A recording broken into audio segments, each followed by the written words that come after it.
Aujourd'hui, les techniques de construction évoluent vite. Les acteurs des chantiers ont besoin de toujours mieux maîtriser les gestes et pratiques professionnelles. Si les professionnels ont toujours besoin de développer leurs compétences pour mieux répondre au marché, il est souvent compliqué de trouver le temps nécessaire pour se former. La formation intégrée au travail FIT 2.0, c'est quoi ?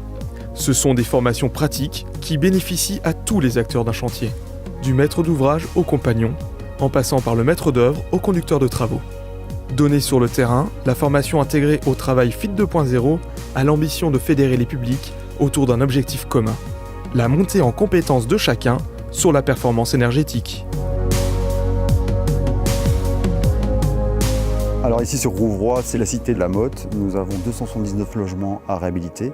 Aujourd'hui, nous avions vraiment voulu, dans le cadre de réhabilitation thermique de nos cités, c'est d'atteindre une performance patrimoniale optimale. Et quand nous signons des marchés de travaux, il est important que ce soit une des clauses qui soit intégrée à l'ensemble de l'opération.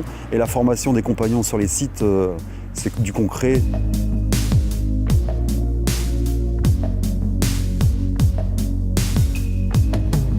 Cette formation en fait est très utile car elle permet à chacun de se remettre en cause en fait, et se remettre en situation dans le cadre des travaux en réhabilitation. Donc cette formation a été intégrée au niveau de l'appel d'offres à la demande de SIA.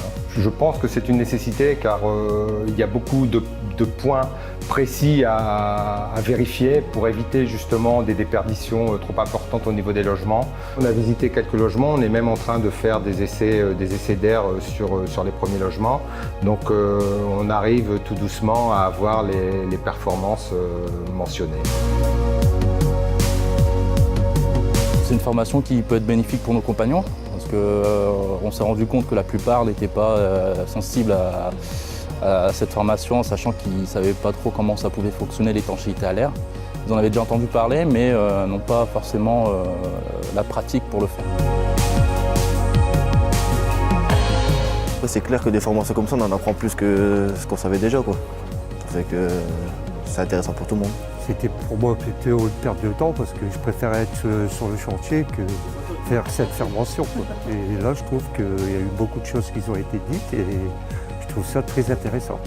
Moi, personnellement, ça peut m'apporter que des connaissances que j'avais pas ou améliorer celles que j'avais. Alors, au début, c'était un peu réticent parce qu'ils se sont tous dit un peu c'est une formation qui ne va pas forcément servir, mais au fur et à mesure que les étapes sont passées, ils se sont rendus compte que c'était bénéfique pour eux, pour leur travail, et aussi pour la réalisation et le bien-être du logement, quoi.